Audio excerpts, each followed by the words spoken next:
ಸಂವಾದ ಕನ್ನಡ ಯೂಟ್ಯೂಬ್ ಚಾನೆಲ್ಗೆ ಪ್ರೀತಿಯ ಸ್ವಾಗತ. ನವರಾತ್ರಿಯ ಈ 9 ದಿನಗಳು ಶುರುವಾಗಿವೆ.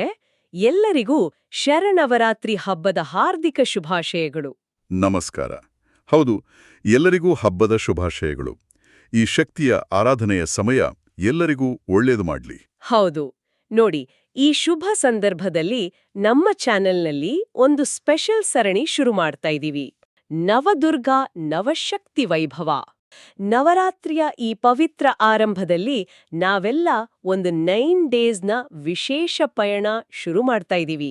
ಪ್ರತಿದಿನ ದೇವಿಯ 9 ದಿವ್ಯ ರೂಪಗಳಲ್ಲಿ ಒಂದರ ಬಗ್ಗೆ ತಿಳ್ಕೊಳ್ಳೋಣ. ಅವರ ಕಥೆಗಳು, ಸಂಕೇತಗಳು ಮತ್ತೆ ಜೀವನ ಪಾಠಗಳು ಏನಿವೆ ಅಂತ. ಅಂದ್ರೆ ಈ ಸರಣಿಯ ಮುಖ್ಯ ಉದ್ದೇಶ ಬರೀ ಕತೆ ಕೇಳೋದಷ್ಟೇ ಅಲ್ಲ ನೋಡಿ. ಆ ಶಕ್ತಿ, ಸ್ಥಿರತೆ, ಜ್ಞಾನ ಇಂತಹ ದೈವಿ ಗುಣಗಳನ್ನ ನಮ್ಮ ಎವ್ರಿಡೇ ಲೈಫಲ್ಲಿ ಹೇಗೆ ಅರ್ಥ ಮಾಡ್ಕೊಳ್ಳೋದು, ಎಕ್ಸಾಕ್ಟ್ಲಿ, ಹೇಗೆ ಅದರಿಂದ ಗೈಡ್ ಪಡ್ಕೊಳ್ಳೋದು ಅನ್ನೋದನ್ನ ಸಿಂಪಲ್ ಆಗಿ ಚರ್ಚೆ ಮಾಡೋಣ ಅಲ್ವಾ. ಒಂಥರ ನವರಾತ್ರಿಯ ಡೀಪರ್ ಮೀನಿಂಗ್ ತಿಳ್ಕೊಳ್ಳೋ ಪ್ರಯತ್ನ ಇದು. ಎಸ್. ಸೊ ಮುಂದಿನ 9 ದಿನ ದೇವಿಯ 9 ರೂಪಗಳ ಈ ಪಯಣದಲ್ಲಿ ನಮ್ಮ ಜೊತೆ ಇರಿ. ನಮ್ಗೆಲ್ಲ ನಮ್ಮ ಒಳಗಿರೋ ಶಕ್ತಿಯನ್ನ ಜಾಗೃತಗೊಳಿಸಕ್ಕೆ ಇದೊಂದು ಸ್ಫೂರ್ತಿಯಾಗ್ಲಿ. ಖಂಡಿತ. ಸರಿ, ಇವತ್ತು ಮೊದಲನೇ ದಿನ. ಯಾರ ಬಗ್ಗೆ ಮಾತಾಡ್ತೀವಿ? ಮೊದಲನೇ ದಿನ ಅಂದ್ರೆ ನವದುರ್ಗೆಯ ಮೊದಲ ರೂಪ. ಹೌದು, ಶೈಲಪುತ್ರಿ ದೇವಿ. ಹೌದು, ನವರಾತ್ರಿಯ ಪೂಜೆ ಶುರುವಾಗೋದೇ ಶೈಲಪುತ್ರಿ ದೇವಿಯ ಆರಾಧನೆಯಿಂದ. ಓಕೆ, ಯಾರು ಈ ಶೈಲಪುತ್ರಿ ದೇವಿ? ಆ ಹೆಸರಿನ ಅರ್ಥ ಏನು? ಏನಾದ್ರೂ ಹಿನ್ನೆಲೆ ಇದ್ಯಾ? ಖಂಡಿತ. ಶೈಲ ಅಂದ್ರೆ ಸಂಸ್ಕೃತದಲ್ಲಿ ಪರ್ವತ, ಪುತ್ರಿ ಅಂದ್ರೆ ಮಗಳು. ಹಾಗಾಗಿ ಶೈಲಪುತ್ರಿ ಅಂದ್ರೆ ಪರ್ವತದ ಮಗಳು, ಅಂದ್ರೆ ಹಿಮಾಲಯ ಪರ್ವತರಾಜನ ಮಗಳು ಅಂತ ಅರ್ಥ. ದುರ್ಗೆಯ 9 ರೂಪಗಳಲ್ಲಿ ಈಕೆ ಮೊದಲಿಗಳು. ಪರ್ವತದ ಮಗಳು, ಆ ಹೆಸರಲ್ಲೇ ಒಂದು ಗಾಂಭೀರ್ಯ, ಒಂದು ಸ್ಟೆಬಿಲಿಟಿ ಇದೆ ಅಲ್ವಾ? ನಿಜ. ಇದ್ರ ಹಿಂದೆ ಒಂದು ಕಥೆ ಇದೆಯಲ್ಲ, ಸತೀದೇವಿಗೆ ಸಂಬಂಧಿಸಿದ್ದು ಅಂತ ಕೇಳಿದ್ದೇನೆ. ಬಹಳ ಮುಖ್ಯವಾದ ಕಥೆ ಅದು. ಶೈಲಪುತ್ರಿಯ ಹಿಂದಿನ ಜನ್ಮದ ಹೆಸರು ಸತಿ. ಓಕೆ. ಆಕೆ ದಕ್ಷ ಪ್ರಜಾಪತಿಯ ಮಗಳು. ದಕ್ಷನಿಗೆ ಇಷ್ಟ ಇರ್ಲಿಲ್ಲ, ಆದ್ರೂ ಸತಿ ಶಿವನನ್ನೇ ಪ್ರೀತಿಸಿ ಮದುವೆ ಆಗ್ತಾಳೆ. ಆಮೇಲೆ ದಕ್ಷ ಒಂದು ದೊಡ್ಡ ಯಜ್ಞ ಮಾಡ್ತಾನೆ. ಆದ್ರೆ ಶಿವನನ್ನ ಮಾತ್ರ ಕರಿಯಲ್ಲ ಅಲ್ವಾ? ಹೌದು. ಅಷ್ಟೇ ಅಲ್ಲ, ಕರ್ದಿಲ್ಲ ಅಂದ್ರೂ ತಂದೆ ಮನೆ ಯಜ್ಞ ಅಂತ ಸತಿ ಹೋದಾಗ ಅವಳ ಮುಂದೆನೇ ಶಿವನಿಗೆ ಅವಮಾನ ಮಾಡ್ತಾನೆ. ತನ್ನ ಪತಿಯ ನಿಂದನೆಯನ್ನ ಸಹಿಸೋಕ ಆಗದೆ ಸತಿ ಆ ಯಜ್ಞದ ಬೆಂಕಿಗೆ ಹಾರಿ ತನ್ನನ್ನೇ ಆಹುತಿ ಮಾಡಿಕೊಳ್ತಾಳೆ. ಶಿವನಿಗೆ ವಿಪರೀತ ದುಃಖ, ಕೋಪ ಎಲ್ಲ ಬರುತ್ತೆ. ನಂತರ ಅದೇ ಸತಿ ಮುಂದಿನ ಜನ್ಮದಲ್ಲಿ ಹಿಮವಂತ ಅಂದ್ರೆ ಪರ್ವತರಾಜನ ಮಗಳಾಗಿ ಹುಟ್ತಾಳೆ. ಅವಳೇ ಪಾರ್ವತಿ. ಪರ್ವತರಾಜನ ಮಗಳಾದ ಕಾರಣ ಅವಳಿಗೆ ಶೈಲಪುತ್ರಿ ಅಂತ ಹೆಸರು ಬಂತು. ಈ ರೂಪ ಏನನ್ನ ರೆಪ್ರೆಸೆಂಟ್ ಮಾಡುತ್ತೆ ಅಂದ್ರೆ ಪರಿಶುದ್ಧತೆ, ದೃಢವಾದ ನಿಷ್ಠೆ ಮತ್ತೆ ಅಚಲವಾದ ಸ್ಥಿರತೆ. ಒಂಥರ ಹೇಳೋದಾದ್ರೆ ನಮ್ಮ ಸ್ಪಿರಿಚುವಲ್ ಜರ್ನಿಯ ಮೊದಲ ಹೆಜ್ಜೆ ಇದ್ದ ಹಾಗೆ. ಹಾಗಾದ್ರೆ ಒಂದು ಜನ್ಮದ ದುರಂತದ ನಂತರ ಇನ್ನೊಂದು ಜನ್ಮದಲ್ಲಿ ಸ್ಟೆಬಿಲಿಟಿ, ದೃಢತೆಯ ಪ್ರತೀಕವಾಗಿ ಬಂದಿದ್ದು. ತುಂಬಾ ಅರ್ಥ ಇದೆ ಇದರಲ್ಲಿ.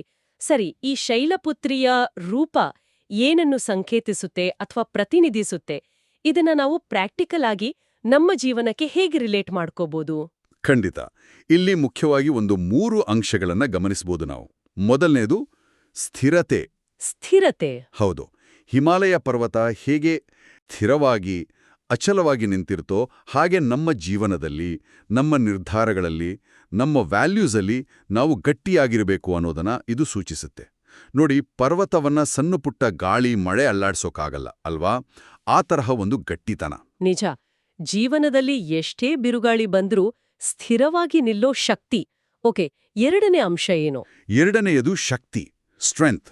ಶೈಲಪುತ್ರಿಯ ವಾಹನ ವೃಷಭ ಅಂದ್ರೆ ಗೂಳಿ, ನಂದಿ. ಹೌದು. ಇದು ಧರ್ಮ ಮತ್ತೆ ಶಕ್ತಿಯ ಸಂಕೇತ. ಆಕೆ ಕೈಯಲ್ಲಿ ತ್ರಿಶೂಲ ಮತ್ತು ಕಮಲ ಇರುತ್ತೆ. ತ್ರಿಶೂಲ ಬಂದು ಸಂಕಲ್ಪ ಶಕ್ತಿ, ಕ್ರಿಯಾಶಕ್ತಿ, ಜ್ಞಾನಶಕ್ತಿ ಇದನ್ನೆಲ್ಲ ಸೂಚಿಸಿದ್ರೆ, ಕಮಲ ಬಂದು ಪ್ಯೂರಿಟಿ, ನಿರ್ಲಿಪ್ತತೆ, ಸೌಂದರ್ಯ ಇದೆಂದೆಲ್ಲ ಪ್ರತಿನಿಧಿಸುತ್ತೆ. ಓಹೋ. ಅಂದ್ರೆ ಇಲ್ಲಿ ಬರೀ ಫಿಸಿಕಲ್ ಶಕ್ತಿ ಅಲ್ಲ, ಆಂತರಿಕ ಶಕ್ತಿ ಮತ್ತು ಅದನ್ನ ಸರಿಯಾಗಿ ಬಳಸೋಕ್ ಬೇಕಾದ ಜ್ಞಾನ, ಆ ಬ್ಯಾಲೆನ್ಸ್ ಮುಖ್ಯ. ಹೌದು, ಬ್ಯಾಲೆನ್ಸ್ ತುಂಬಾ ಮುಖ್ಯ ಅಲ್ವಾ? ಶಕ್ತಿ ಜೊತೆಗೆ ಸೌಂದರ್ಯ, ಸ್ಥಿರತೆ, ಶಾಂತಿ ಎಲ್ಲ ಇರಬೇಕು. ಓಕೆ, ಇನ್ನು ಮೂರನೇ ಅಂಶ. ಮೂರನೇದು ಆರಂಭ. ನವರಾತ್ರಿಯ ಮೊದಲ ದಿನ ಶೈಲಪುತ್ರಿಯ ಆರಾಧನೆ ಅಲ್ವಾ? ಹೌದು. ಇದು ಯಾವುದೇ ಒಂದು ಶುಭ ಕಾರ್ಯದ ಆರಂಭವನ್ನ ಸೂಚಿಸುತ್ತೆ. ಅದು ನಮ್ಮ ಆಧ್ಯಾತ್ಮಿಕ ಸಾಧನೆ ಶುರು ಮಾಡೋದಾಗಿರ್ಬೋದು, ಒಂದು ಹೊಸ ಕೆಲಸ ಶುರು ಮಾಡೋದಾಗಿರ್ಬೋದು, ಅಥವಾ ನಮ್ಮ ಪರ್ಸನಲ್ ಗ್ರೋತಿಗೆ ನಾವಿಡೋ ಮೊದಲ ಹೆಜ್ಜೆ ಆಗಿರ್ಬೋದು. ಒಂಥರ ಒಂದು ಬೀಜವನ್ನ ಭೂಮಿಯಲ್ಲಿ ನಿಡೋ ಹಾಗೆ. ಆ ಬೀಜ ಚೆನ್ನಾಗಿ ಮೊಳಕೆ ಹೊಡಿಬೇಕು ಅಂದ್ರೆ ಬೇಕಾದ ಸ್ಥಿರತೆ, ಪೋಷಣೆ ಇದೆಯಲ್ಲ, ಅದೇ ಶೈಲಪುತ್ರಿಯ ತತ್ವ. ಇಂಟ್ರೆಸ್ಟಿಂಗ್.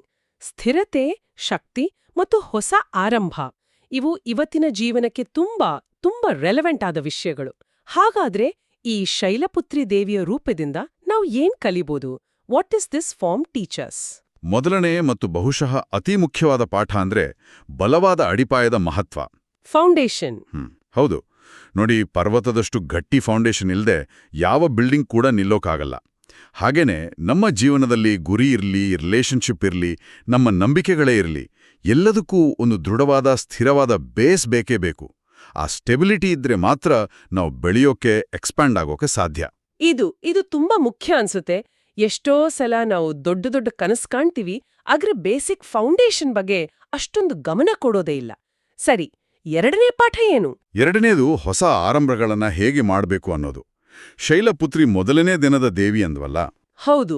ಯಾವುದೇ ಹೊಸ ಪ್ರಯತ್ನ, ಅದೊಂದು ಪ್ರಾಜೆಕ್ಟ್ ಇರ್ಬೋದು, ಒಂದು ಹೊಸ habit like exercise R meditation ಶುರು ಮಾಡೋದಾಗಿರ್ಬೋದು, ಅಥವಾ ಒಂದು ರಿಲೇಷನ್ಶಿಪ್ನ ಆರಂಭವೇ ಇರ್ಬೋದು, ಅದನ್ನು ಶಕ್ತಿ, ಕ್ಲಾರಿಟಿ ಮತ್ತು ಸ್ಥಿರತೆಯಿಂದ ಅಂದ್ರೆ ಗ್ರೌಂಡೆಡ್ ಆಗಿ ಮಾಡಬೇಕು. ಗ್ರೌಂಡೆಡ್ನೆಸ್ ಇರಬೇಕು. ಹೌದು. ಮೊದಲ ಹೆಜ್ಜೆ ಗಟ್ಟಿಯಾಗಿದ್ರೆ ಮುಂದಿನ ಪಯಣ ಸುಲಭ ಆಗುತ್ತೆ. ಭಯ, ಡೌಟ್ ಇಟ್ಕೊಂಡು ಶುರು ಮಾಡೋದಕ್ಕಿಂತ ದೃಢ ಸಂಕಲ್ಪದಿಂದ ಶುರು ಮಾಡಬೇಕು. ಹೌದು. Well begun is half done ಅಂತಾರಲ್ಲ, ಆ ಥರ. ಸತಿ ಕಥೆಯಿಂದ ಕಲಿಯೋ ಪಾಠ ಏನಾದ್ರೂ ಇದೆಯಾ? ಅದನ್ನ ಮೂರನೇ ಪಾಠ ಅಂತ ತಗೋಬೋದಾ? ಖಂಡಿತ. ಮೂರನೆಯ ಪಾಠ ಆಂತರಿಕ ಘನತೆ ಮತ್ತು ಸ್ವಾಭಿಮಾನ. Inner dignity and self respect. ಹೌದು. ಸತಿದೇವಿ ತನ್ನ ತಂದೆ ದಕ್ಷ ಮಾಡಿದ ಅವಮಾನವನ್ನ ಸಹಿಸಲಿಲ್ಲ. ಅವಳಿಗೆ ತನ್ನ ಗಂಡನ ಗೌರವ, ತನ್ನ ಸ್ವಾಭಿಮಾನ ಮುಖ್ಯ ಆಯಿತು. ನಿಜ.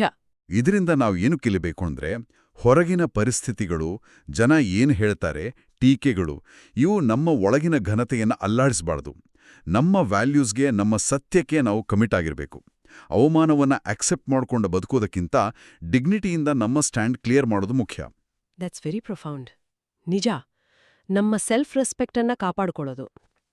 ಸರಿ, ಈ ಮೂರು ಪಾಠಗಳು ದೃಢವಾದ ಅಡಿಪಾಯ, ಸ್ಥಿರವಾದ ಆರಂಭ ಮತ್ತೆ ಆಂತರಿಕ ಘನತೆ, ಇವೆಲ್ಲ ನಮ್ಮ ದಿನನಿತ್ಯದ ಜೀವನದಲ್ಲಿ ಹೇಗೆ ಅಳವಡಿಸ್ಕೊಳ್ಬೋದು? How to practise this daily? ಒಂದೆರಡು ಎಕ್ಸಾಂಪಲ್ಸ್ ಕೊಡ್ಬೋದಾ? ಖಂಡಿತ. ಇದನ್ನ ನಮ್ಮ ಲೈಫ್ನ ಎಲ್ಲಾ ಏರಿಯಾಸ್ನಲ್ಲೂ ಪ್ರಾಕ್ಟೀಸ್ ಮಾಡ್ಬೋದು. ಉದಾಹರಣೆಗೆ, ಕೆಲ್ಸದ ಜಾಗದಲ್ಲಿ, ಅಟ್ ವರ್ಕ್. ಈಗ ನಿಮ್ಮ ಬಾಸ್ ಅಥವಾ ಕೊಲೀಗ್ ನಿಮ್ಮ ಕೆಲ್ಸದ ಬಗ್ಗೆ ಏನೋ ಕ್ರಿಟಿಸೈಸ್ ಮಾಡಿದ್ರು ಅಂದ್ಕೊಳ್ಳಿ. ತಕ್ಷಣ ಡಿಫೆನ್ಸಿವ್ ಆಗೋದು, ಬೇಜಾರ್ ಮಾಡ್ಕೊಳ್ಳೋದು, ಅದ್ರ ಬದಲು ಶೈಲಪುತ್ರಿಯ ಸ್ಟೆಬಿಲಿಟಿ ನೆನ್ಪು ಮಾಡ್ಕೊಳ್ಳಿ. ಕಾಮಾಗಿ ಆ ಫೀಡ್ಬ್ಯಾಕ್ ಸ್ವೀಕರಿಸಿ. ಫೀಡ್ಬ್ಯಾಕ್ ಆಗಿ ತಗೋಬೇಕು. ಹೌದು. ಅದರಿಂದ ಕಲಿಯೋಕೇನಿದೆ ಅಂತ ಯೋಚಿಸಿ. ನಿಮ್ಮ ಇಮೋಷನ್ಸ್ ಕಂಟ್ರೋಲಲ್ಲಿದ್ಕೊಂಡು ಪರ್ವತದ ಥರ ಸ್ಟಡಿಯಾಗಿ ರೆಸ್ಪಾಂಡ್ ಮಾಡಿ. ಹೌದು. ಇನ್ನೊಂದು ಎಕ್ಸಾಂಪಲ್ ಅಂದ್ರೆ, ಯಾವುದೋ ಒಂದು ಪ್ರಾಜೆಕ್ಟ್ನಲ್ಲಿ ಸೆಟ್ ಬ್ಯಾಕ್ ಬಂತು, ಅಂದ್ಕೊಂಡ ಹಾಗೆ ಆಗ್ಲಿಲ್ಲ. ಆಗ ಪ್ಯಾನಿಕ್ ಆಗದೆ, ಬೇರೆಯವರ ಮೇಲೆ ಬ್ಲೇಮ್ ಮಾಡದೆ, ಸ್ಥಿರವಾಗಿ ಸಿಚುವೇಶನ್ ಅನಲೈಸ್ ಮಾಡಿ ಮುಂದೇನ್ ಮಾಡಬಹುದು, ಸಲ್ಯೂಷನ್ ಏನು ಅಂತ ಯೋಚಿಸೋದು. ಇದು ಕೂಡ ಶೈಲಪುತ್ರಿಯ ಸ್ಟೆಬಿಲಿಟಿ ಪ್ರಾಕ್ಟೀಸ್ ಮಾಡೋ ಹಾಗೆ. ಎಕ್ಸಾಕ್ಟ್ಲಿ. ಇನ್ನು ವೈಯಕ್ತಿಕ ಜೀವನದಲ್ಲಿ ನೋಡಿ, ಸತಿ ತನ್ನ ತಂದೆಯ ಇಷ್ಟಕ್ಕೆ ವಿರುದ್ಧವಾಗಿ ಶಿವನನ್ನ ಮದುವೆ ಆದ್ಲು. ಕಷ್ಟ ಬಂದಾಗ ಅವನು ಜೊತೆ ನಿಂತ್ಲು. ಹೌದು. ಇದು ಲಾಯಲ್ಟಿ ಮತ್ತೆ ಕಮಿಟ್ಮೆಂಟ್ ಅನ್ನ ಕಲಿಸುತ್ತೆ.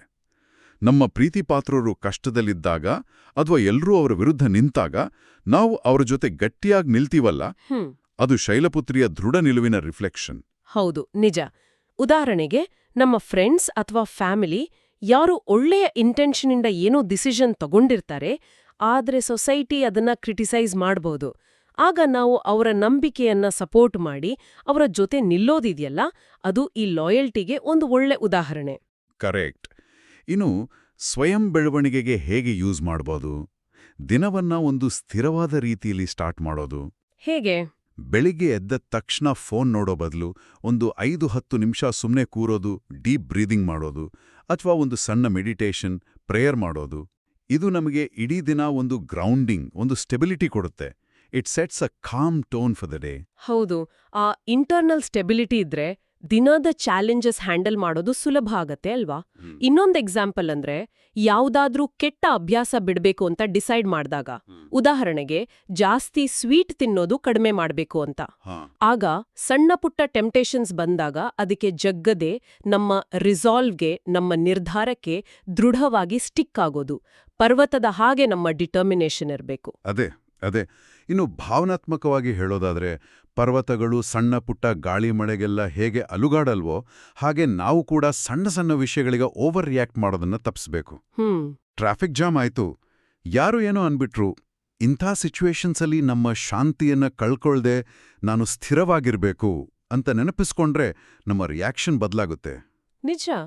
ಒಂದು ಕ್ಷಣ ಪಾಸ್ ಮಾಡಿ, am I the mountain or the swaying tree ಅಂತ ನಮ್ಮನ್ನೇ ನಾವು ಕೇಳ್ಕೋಬಹುದು.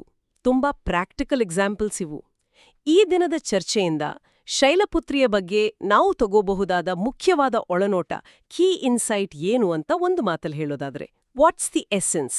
ಶೈಲಪುತ್ರಿಯ ಮೂಲ ಸಂದೇಶವೇ ಆಂತರಿಕ ಶಕ್ತಿ ಮತ್ತು ಬೇರೂರಿರುವಿಕೆ, ಇನ್ನರ್ ಸ್ಟ್ರೆಂಗ್ತ್ ಅಂಡ್ ರೂಟೆಡ್ನೆಸ್. ನೋಡಿ, ನಾವು ಜೀವನದಲ್ಲಿ ಏನೇ ಸಾಧಿಸೋಕ್ ಹೊಟ್ರೂ, ಅದು success, knowledge, relationships or spiritual progress, ಅದಕ್ಕೆ ಮೊದಲು ನಮ್ಮ ಒಳಗೆ ನಾವು ಹಿಮಾಲಯದ ಹಾಗೆ ದೃಢವಾಗಿ ನಿಲ್ಬೇಕು. ಹಿಮಾಲಯದ ಹಾಗೆ. ಹೌದು. ನಮ್ಮ ವ್ಯಾಲ್ಯೂಸಲ್ಲಿ ಸ್ಥಿರವಾಗಿ, ನಮ್ಮ ಸಂಕಲ್ಪದಲ್ಲಿ ಗಟ್ಟಿಯಾಗಿ, ಮತ್ತೆ ಎಂಥದ್ದೇ ಚಾಲೆಂಜ್ ಬಂದ್ರೂ ಅದನ್ನ ಫೇಸ್ ಮಾಡೋ ಇನ್ನರ್ ಸ್ಟ್ರೆಂತ್ ನಮ್ಮಲ್ಲಿ ಇರಬೇಕು. ಆ ಸ್ಟೆಬಿಲಿಟಿ ಅನ್ನೋ ಫೌಂಡೇಶನ್ ಮೇಲೆ ಮಾತ್ರ ನಾವು ಬದುಕಿನ ಒಂದು ಸುಂದರವಾದ ಬಿಲ್ಡಿಂಗ್ ಕಟ್ಟೋಕ್ ಸಾಧ್ಯ. ಅದ್ಭುತವಾಗಿ ಹೇಳಿದ್ರಿ. ಸ್ಥಿರವಾದ ಅಡಿಪಾಯವೇ ಎಲ್ಲದಕ್ಕೂ ಮೂಲ. ಸರಿ, ಈಗ ನಮ್ಮ ಈ ಸಂವಾದ ಕೇಳ್ತಾ ಇರೋರು ಸ್ವಲ್ಪ ಆತ್ಮಾವಲೋಕನ ಮಾಡ್ಕೊಳ್ಳೋಕೆ, ಸ್ವಯಂ ಚಿಂತನೆಗಾಗಿ ಒಂದೆರಡು ಪ್ರಶ್ನೆಗಳನ್ನ ಕೇಳೋಣವಾ? These are just for personal reflection. ಖಂಡಿತ ಕೇಳಿ. ಸರಿ, ಒಂದು ಕ್ಷಣ ಯೋಚನೆ ಮಾಡಿ ನೋಡಿ.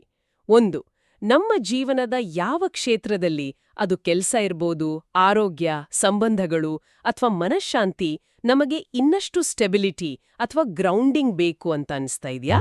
ಎರಡು, ಕಷ್ಟದ ಸಂದರ್ಭಗಳು ಬಂದಾಗ ನಾವು ಸಾಮಾನ್ಯವಾಗಿ ಹೇಗೆ ರಿಯಾಕ್ಟ್ ಮಾಡ್ತೀವಿ? ಪರ್ವತದ ಥರ ಸ್ಟೇಬಲ್ ಆಗಿರ್ತೀವಾ ಅಥವಾ ಸುಲಭವಾಗಿ ಅಲುಗಾಡಿ ಬಿಡ್ತೀವಾ? ಮೂರು, ನಮ್ಮ ಜೀವನದ ಮುಖ್ಯವಾದ ಕೋರ್ ವ್ಯಾಲ್ಯೂಸ್ ಯಾವು? ಆ ವ್ಯಾಲ್ಯೂಸ್ಗೆ ನಾವು ನಿಜವಾಗ್ಲೂ ಎಷ್ಟು ದೃಢವಾಗಿ ಬದ್ಧರಾಗಿದ್ದೀವಿ? ಇವು ಸಿಂಪಲ್ ಪ್ರಶ್ನೆಗಳು ಅನ್ಸ್ಬೋದು, ಆದರೆ ಉತ್ತರಗಳು ನಮ್ಮೊಳಗಿನ ಆ ದೃಢತೆಯನ್ನ ಅರ್ಥ ಮಾಡ್ಕೊಳ್ಳಕ್ಕೆ ಹೆಲ್ಪ್ ಮಾಡ್ತವೆ. ಹೌದು. ಇವತ್ತಿನ ಈ ಚರ್ಚೆ ಶೈಲಪುತ್ರಿಯ ಬಗ್ಗೆ ಒಂದು ಹೊಸ ಪರ್ಸ್ಪೆಕ್ಟಿವ್ ಕೊಟ್ಟಿದೆ ಅಂತ ನಾನು ಭಾವಿಸ್ತೀನಿ. ಆಕೆಯ ಸ್ಥಿರತೆ, ಶಕ್ತಿ, ಆ ಪರಿಶುದ್ಧತೆ ನಮ್ಮೆಲ್ಲರಿಗೂ ಇನ್ಸ್ಪಿರೇಷನ್ ಆಗ್ಲಿ. ಖಂಡಿತವಾಗಿ. ಇಷ್ಟು ಹೊತ್ತು ನಮ್ಮ ಜೊತೆ ಈ ಸಂವಾದದಲ್ಲಿ ಪಾರ್ಟಿಸಿಪೇಟ್ ಮಾಡಿದ ಎಲ್ಲರಿಗೂ ನಮ್ಮ ಹಾರ್ಟ್ಫುಲ್ ಧನ್ಯವಾದಗಳು. ಧನ್ಯವಾದಗಳು. ನಮ್ಮ ನವದುರ್ಗಾ ನವಶಕ್ತಿ ವೈಭವ ಸರಣಿ ನಾಳೆನೂ ಮುಂದುವರಿಯುತ್ತೆ. ನಾಳೆ ನಾವು ನವದುರ್ಗೆಯ 2ನೇ ರೂಪ ಬ್ರಹ್ಮಚಾರಿಣಿ ದೇವಿಯ ಬಗ್ಗೆ ಮಾತಾಡೋಣ.